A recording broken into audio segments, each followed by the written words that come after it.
Traveling to a foreign country can be difficult. In this video, we'll show you how to travel if you received a Rail and Fly ticket. If you received a PDF file that already contains your ticket, you may simply print this ticket at home on A4 paper in portrait format. Take this printout with you and be sure not to fold the QR code. This ticket will only be valid with your passport and boarding pass from the airplane. After arrival, you can go straight to your train. In some cases, you receive a pre-booked Rail and Fly ticket that needs to be picked up at the DB machine.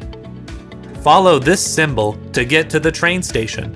When you found the DB machine, first you need to press the button All Offers on the selection menu on the screen.